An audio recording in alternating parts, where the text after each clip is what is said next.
ಅಲ್ಬೇ ಅಕ್ಕ, IBS ಅಂದ್ರೆ ಏನಂತ ಭಾಳ ಜನ ಕೇಳತ್ತಿದ್ರಲ್ಲ. ಆಗಿನ ಕಾಲದೊಳಗ್ರಿ ಸತ್ತ ದೇಹದ ಮ್ಯಾಲ ಸತ್ತ ಪ್ರಾಣಿಗಳ ಮ್ಯಾಲ ಪ್ರಯೋಗ ನಡೀತಿತ್ತ.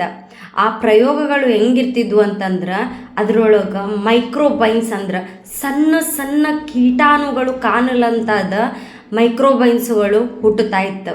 ಆದ್ರೆ ಈಗಿನ ಕಾಲದೊಳಗೆ ಊಟದ ಮ್ಯಾಲ್ಗಡೆ ಪ್ರಯೋಗ ನಡಿತೈತಿ. ಹೆಂಗೆ ಗೊತ್ತೈತೇನ್ರಿ? ನಾವು ತಿನ್ನೋ ಚಿಪ್ಸ್, ನಾವು ತಿನ್ನೋ ಮ್ಯಾಗಿ, ನಾವು ತಿನ್ನೋ ಚಾಕ್ಲೇಟ್ ಅಥವಾ ನಾವು ತಿನ್ನೋ ಐಸ್ ಕ್ರೀಮ್ ಒಳಗೂ ಚಿಕ್ಕ ಚಿಕ್ಕ ಮೈಕ್ರೋಬೈನ್ಸ್ಗಳು ನಮ್ಮ ಬಾಯಿಯಿಂದ ನಮ್ಮ ದೇಹಕ್ಕೆ ತಲುಪ್ತೈತಿ.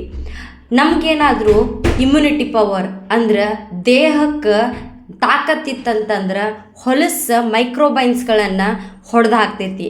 ಇಲ್ಲ ನಮ್ಮ ಕಡೆ ತಾಕತ್ತೇ ಇಲ್ಲ ಅಂದಾಗ ಮೈಕ್ರೋಬೈನ್ಸ್ಗಳು ಹುಟ್ಟುತ್ತಾ ಹೋಕ್ಕಾವ. ಆ ಹುಟ್ಟುತ್ತಾ ನಮ್ಮ ಕರಳು ಭಾಳ ಸೆನ್ಸಿಟಿವ್ ಆಕ್ಕೈತಿ. ಯಾವ ಥರ ಆಕ್ಕೈತಿ ಅಂತಂದ್ರೆ ತಿಂದ್ರೆ ಡೈಜೆಷನ್ ಆಗಂಗಿಲ್ಲ, ಹಂಗೆ ಹೇಳ್ತೇವೆ.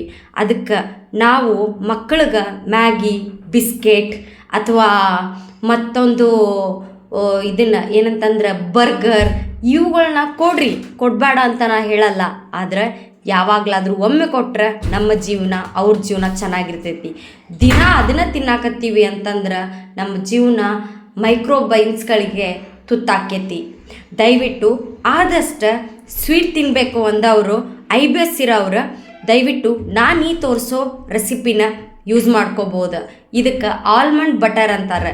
ಆದರೆ ಇಲ್ಲಿ ನಾನು ಶುಗರ್ ಯೂಸ್ ಮಾಡಿಲ್ಲ. ಯಾಕಂದ್ರೆ ಯಾರಿಗಾದರೂ IBSD, IBSC ಇತ್ತಂತಂದ್ರೆ ಅವ್ರು ಯಾರು ಸಕ್ರೆ ಆಮೇಲೆ ಬೆಲ್ಲ ಜಾಸ್ತಿ ತಿನ್ನಕ್ಕೆ ಹೋಗಬೇಡ್ರಿ. ಇವನ್ನ ಡ್ರೈ ಫ್ರೂಟ್ಸು ಕೂಡ ಹಾಗೇನಾದರೂ ನಿಮ್ಗೆ ತಿನ್ಬೇಕು ಅನಿಸಿತ್ತಂತಂದ್ರೆ ಇದನ್ನು ತಿಂದು ನೋಡ್ರಿ. ಸೂಪರ್.